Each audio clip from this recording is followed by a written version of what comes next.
اب جسوتی چونک پڑی، منصور کی طرف دیکھ کر بولی، اور میں نے سنا ہے آپ نے بے مثال تیمارداری اور محنت کی ہے۔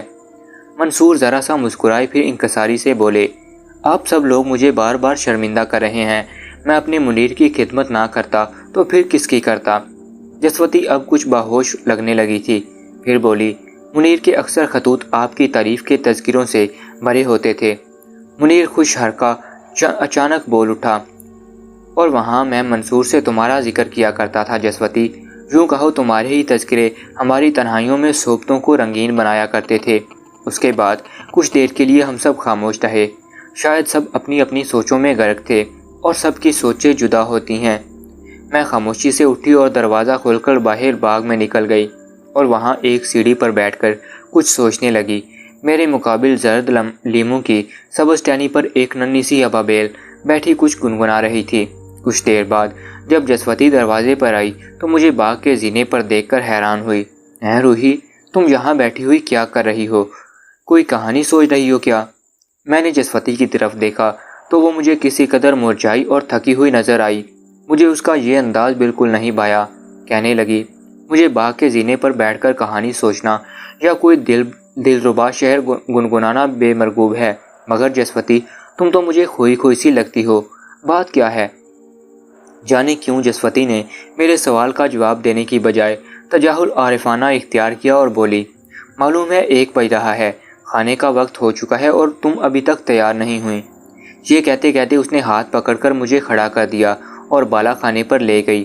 ایک قد آدم آئینے کے سامنے کھڑے ہو کر میں نے اپنی شکل غور سے دیکھی اور مسکرا کر بولی، میرا خیال تھا شاید میں تھکی ہوئی ہوں، مگر آئینہ شاہد ہے کہ کیباس کی واپسی نے میرے رخسار آگ کی طرح دہکا دیے ہیں اور آنکھوں میں برساتی جگنوں کی سی چمک پیدا ہو گئی ہے۔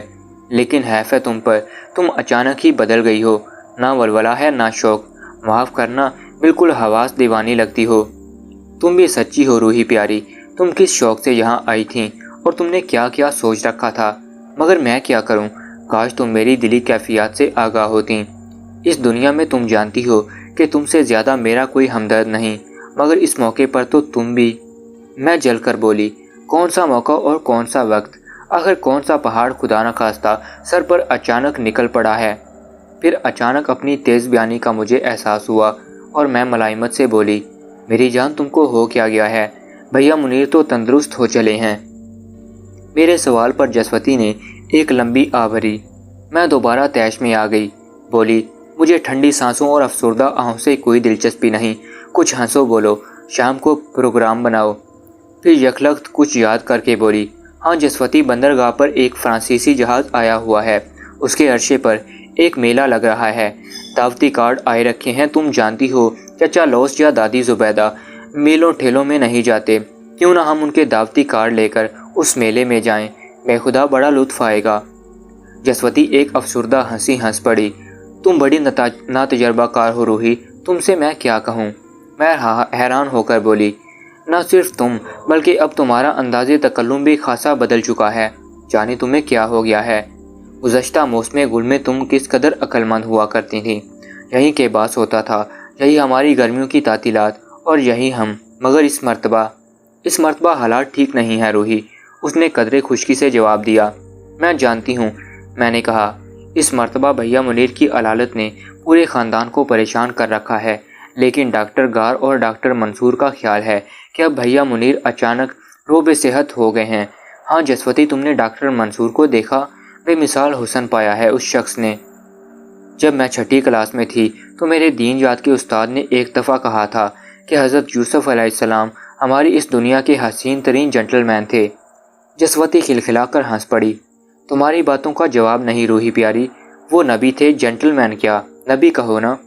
میں ذرا خسیانی ہو کر بولی، جنٹل مین ہی نبی بن سکتے ہیں نا، معمولی یا عام انسان تو نہیں۔ پھر کچھ سوچ کر بولی، جسوتی تم کہہ رہی تھی اس سال حالات نادرست ہیں، مگر ان حالات میں ہم سب بھی ملوث ہیں، ایک تم پر کیا منحصر ہے، تم کن سوچوں میں غرق رہتی ہو؟ زندگی کبھی ہموار نہیں جاتی روحی۔ میں چونک پڑی، جسوتی سے مجھے اس قسم کے جملے کی توقع نہ تھی، لہٰذا ذرا برا مان کر بولی، تم فلسفیوں جیسی خشک اور ڈراؤنی باتیں کرنے لگتی ہو۔ پھر دریچے میں سے باہر جھانک کر بولی، حالانکہ آج کا موسم شاعرانہ لہجوں کے قابل ہے۔ دیکھو کیا کالی گھٹا اٹھ رہی ہے، ابھی یہ گلابی رنگ کی دوپہر کاسنی رنگ کی ہو جائے گی۔ میں تو شعر و ادب والی عورت ہوں، پاگل لڑکی، مجھ سے شاعرانہ باتیں کیا کرو۔ چلو لباس خانے میں جلدی سے کپڑے بدلو، ایوان طعام میں سب ہمارے منتظر ہوں گے۔ کوئی شوخ رنگ کا لباس پہنو، کنگور گٹائیں اٹھ رہی ہیں۔ یہ کہہ کر میں نے اسے لباس خانے میں دھکیل دیا اور خود بننے سنورنے کے لیے آئینے کے آگے جا کھڑی ہوئی۔ ہم دونوں تبدیلی لباس کے بعد جلد از جلد سینے طے کر کے نچلی منزل کے ایوان طعام میں جا پہنچیں۔ آسمان پر گنگور گٹائیں چھا رہی تھیں، ہواؤں میں بارش کی نمی کی مہک پھیلی ہوئی تھی اور دوپہر کاسنی رنگ کی ہو رہی تھی۔ کمرہ طعام انواع و اقسام کے لذیذ کھانوں کی انتہا انگیز خوشبوؤں سے مہک رہا تھا۔ لمبی میز پر برف جیسی سفید لیس کی چادر پڑی ہوئی تھی اور جگہ جگہ نقرئی گلدانوں میں تازہ گلاب اپنی پیاری خوشبوئیں بکھیر رہے تھے۔ دمکتے ہوئے برتنوں میں باغ کے موسمی پھل لگے ہوئے تھے۔ دیوانوں پر ٹیسپڑی میں جگہ جگہ کہیں ڈاؤنچی کی تصاویر لگی ہوئی تھیں اور کہیں چغتائی آرٹ کے قد آدم تصاویر آویزاں تھے۔ کمرے کے منقش دروازے اور فرانسیسی دریچے کھول دیے گئے تھے اور سامنے موجیں مارتا ہوا نیلا سمندر نظر آ رہا تھا، جس پر کالی گھٹا تنی کھڑی تھی، پر بوندا باندی بھی نہیں پڑی تھی۔ اگرچہ کہ آج اس دوپہر کو گزرے مدت ہو گئی، وقت اور زمانہ بیت چکا ہے، مگر آج بھی مجھے تفصیلات یوں یاد ہیں جیسے کل کی بات ہو۔ وہ یاد ایام گزشتہ۔ کھانے کی میز پر کئی لوگ تھے۔ چچا لوس کے سیکرٹری کے علاوہ دادی زبیدہ کی کئی سہیلیاں اور چچا لوس کے دوست بھی موجود تھے۔ دادی زبیدہ لمبی میز کے سرے والی کرسی پر ایک ہلکی گلابی رنگ کے لباس میں متمکن تھیں۔ آج انہوں نے بال بالکل نئی وضع کے بنائے ہوئے تھے، جو شاید کبھی مغلیہ عہد میں گرمیوں کے موسم میں مغل شہزادیاں بنایا کرتی تھیں۔ صنوبر ان کی کرسی کے قریب گلاس پاس لیے کھڑی تھی۔ حبشی ملازم بھاپ اڑاتی ہوئی کھانے کی رکابیاں ہاتھ میں تھامے حکم کے منتظر دروازے میں کھڑے تھے۔ یہ سما دیکھ کر میں دل ہی دل میں ڈری کہ کہیں ہمارا انتظار نہ کیا جا رہا ہو۔ میں بھاگی گئی۔ تسلیم دادی جان پیاری، آپ تو بڑی پیاری لگ رہی ہیں، ہمیں دیر تو نہیں لگی نا؟ صرف 2.5 منٹ کی، انہوں نے کہا۔ وہ وقت کا ہر وقت اندازہ لگاتی رہتی تھیں، یہی ان کی عادتیں تھیں۔ جسوتی نے جاتے ہی دادی زبیدہ کو پیار کیا۔ تسلیم، میں معافی چاہتی ہوں دادی جان پیاری، ہم 2.5 منٹ دیر میں پہنچیں۔ ایسے موقعوں پر صنوبر کو ہنسنے کا حکم نہیں تھا، مگر وہ مسکرائے بغیر نہ رہ سکی۔ جلدی سے بڑھ کر ہم دونوں کی کرسیاں اس نے آگے بڑھائیں۔ چچا لوس ہنس پڑے۔ کوئی بات نہیں پیاریو، بیٹھ جاؤ، کھانا ٹھنڈا نہ ہو جائے۔ ڈاکٹر گار ہمیں مسکرا کر دیکھ رہا تھا۔ ایک کباب کانٹے کی مدد سے منہ میں داخل کر کے بولا، بتاؤ روحیہ پیاری، ساحل الماس کی سیر کر کے آئیں؟ خوب لطفایا۔ اب میں کیا کہتی؟ خوفزدہ نظروں سے دادی زبیدہ کی طرف دیکھ کر ڈاکٹر گار کے کان میں کہا، سیر تو نہیں، تمام وقت ورزش کرتی رہی۔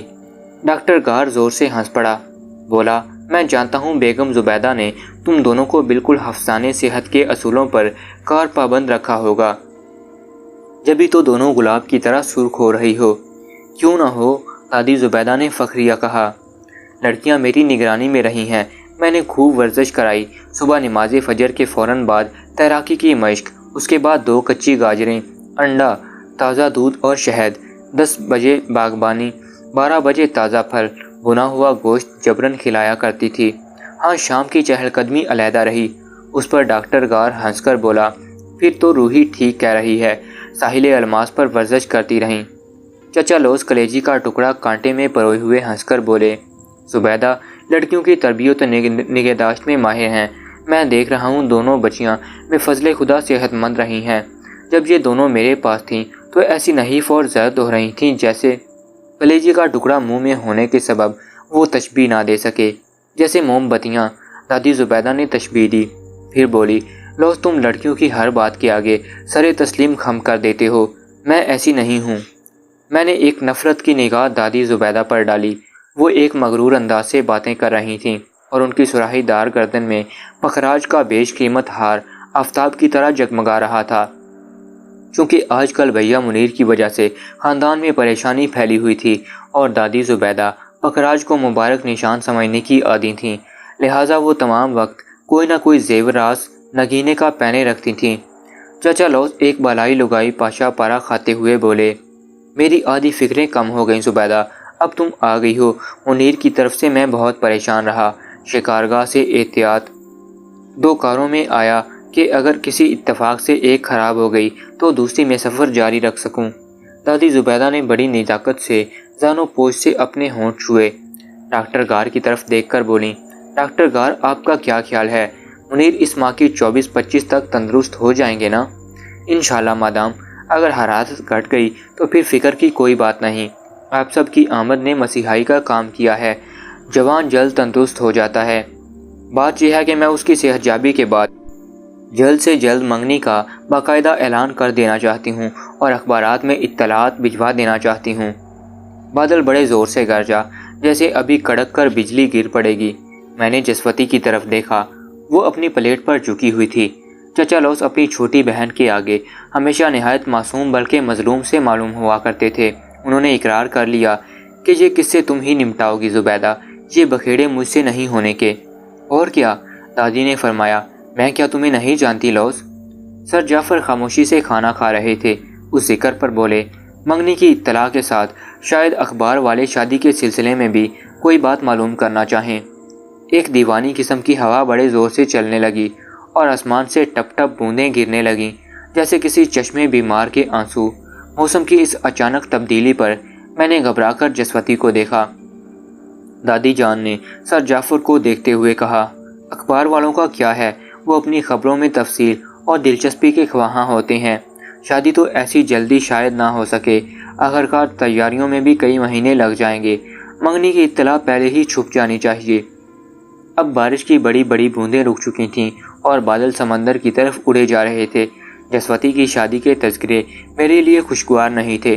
میں کچھ افسردہ سی ہو گئی اور کھانا ختم کرتے ہی صحن گلستان میں چلی گئی اور دھوپ کھڑکی کے پاس سنگ مرمر کی ایک ننھی سی چبوتری پر جا بیٹھی۔ میرے آگے شاہ بلوت کی ایک جھکی ہوئی ٹہنی پر سبز کا ایک نوخیز جوڑا بیٹھا سرگوشیوں میں باتیں کر رہا تھا۔ اتنے میں جسوتی بھی باہر نکل آئی۔ جسوتی، میں نے اسے آواز دی، دیکھو وہ دوپہر کتنی حسین ہے، ادھر آ بیٹھو، میں بلبل کی نغمہ سرائی سننا چاہتی ہوں۔ وہ برآمدے میں چپ چاپ بت کی طرح کھڑی مجھے دیکھتی رہی۔ میں نے حیران ہو کر کہا، تم ایسی اداس کیوں ہو؟ وہ نیچے اتر آئی، میرے پاس پہنچ کر بولی، روحی، تم نے وہ گفتگو سنی جو کھانے کے دوران ہوئی تھی؟ ہاں سنی ہے، پھر؟ جسوتی کہنے لگی، یہ گفتگو مجھے بہت ناگوار گزری، آخر دادی زبیدہ میری شادی کیوں کرنا چاہتی ہیں؟ تو جسوتی، میں نے کہا، یہ کوئی نئی بات تھوڑی ہے جو تم اتنی پریشان ہو رہی ہو، بھیا منیر تمہارے بچپن کے منسوب ہیں، تم سے محبت کرتے ہیں۔ ان کی مسکراتی سیاہ آنکھیں، شاروں کی سی ادائیں، عاشقوں جیسا زرتی مائل خوبصورت چہرہ اور نیازمندانہ انداز گفتگو، اس پر مستزاد تمہارے ابن ام۔ جسوتی کو غصہ آ گیا، قطع کلام کر کے کہنے لگی، ان میں اتنی حسین چیزیں موجود ہیں تو میری جگہ تم کیوں نہیں لے لیتی؟ توبہ کرو جسوتی، میں نے حیران ہو کر غسیلی آواز میں کہا، تم کیسی واہیات لڑکی ہو، تم تو منٹوں میں بدل سی گئی ہو، جب سے کے پاس آئی ہو ہوش و حواس کھو بیٹھی۔ مجھے منیر سے کیا واسطہ؟ مزید برآں میں انہیں اپنے لیے تو کسی صورت پسند نہیں کرتی، وہ ہزاروں میں ایک صحیح، پر میں جن اوصاف کی شیدائی ہوں وہ تو اور ہی ہیں۔ اللہ، بیچارے جنرل ہارلی، خدا انہیں صحیح و سالم وطن لے آئے۔ میں تو ہارلی جیسے انداز پسند کرتی ہوں۔ جانے تمہیں اس موسم گل میں کیا ہو چکا ہے، بہکی بہکی باتیں کرتی رہتی ہو۔ پچھلی گرم بہاروں میں تم کس قدر باشعور اور عقل مند لڑکی ہوا کرتی تھی، یہ مجھے معلوم ہی نہیں تھا کہ تم بھیا منیر کو قبول کرنے میں پس پیش کرو گی۔ میرے لیے یہ ایک حیران کن خبر ہے۔ جسوتی کچھ بوکھلائی ہوئی نظر آنے لگی، گھبرا کر بولی، نہیں نہیں، یہ بات نہیں ہے روحی، بقول تمہارے مالک، مجھے جانے کیا ہو گیا ہے، آخر اس کا نتیجہ کیا ہوگا؟ میں متعجب ہو کر پوچھنے لگی، نتیجہ کس کا؟ جسوتی، آخر ان تمام باتوں کی کوئی وجہ تو ہونی چاہیے نا، تم بچپن سے اپنے سارے راز مجھ سے کہنے کی عادی ہو، بڑی شرم کی بات ہے کہ ایسے نازک موقع پر مجھ سے کچھ پوشیدہ رکھنا چاہتی ہو۔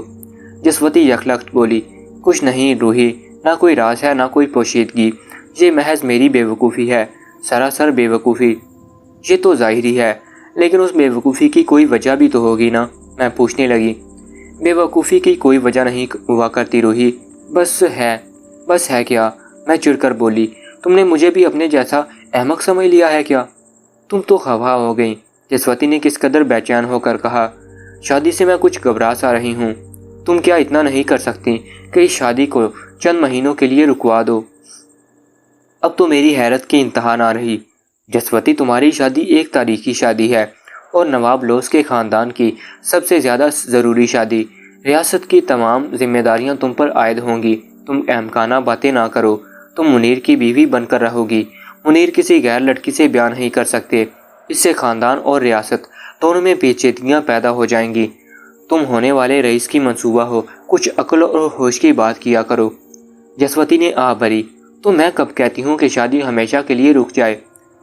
شدنی امرتا نہیں ٹلتا روحی، میں یہ کہہ رہی تھی کہ چند مہینوں کے لیے رک جاتی تو اچھا تھا۔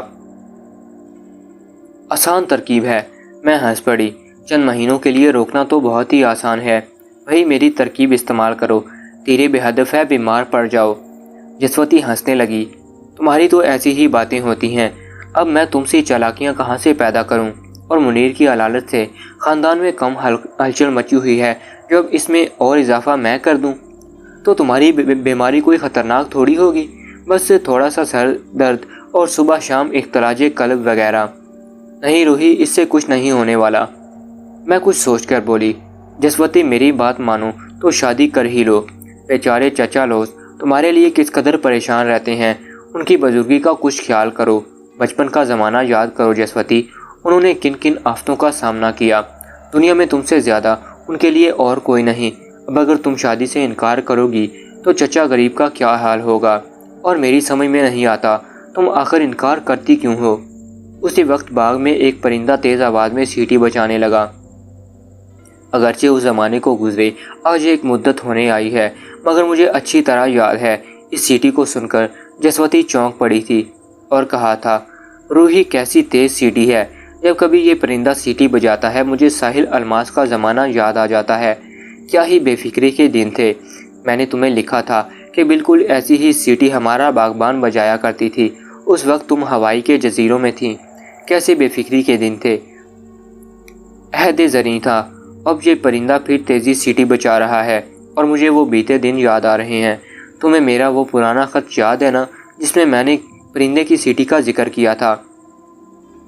میں نے نظر اٹھا کر جسوتی کو دیکھا اور ایک آہ بڑی افسردہ اور متاثر ہو کر بولی، مجھے یاد ہے جسوتی، بعض باتیں میں کبھی نہیں بھولتی۔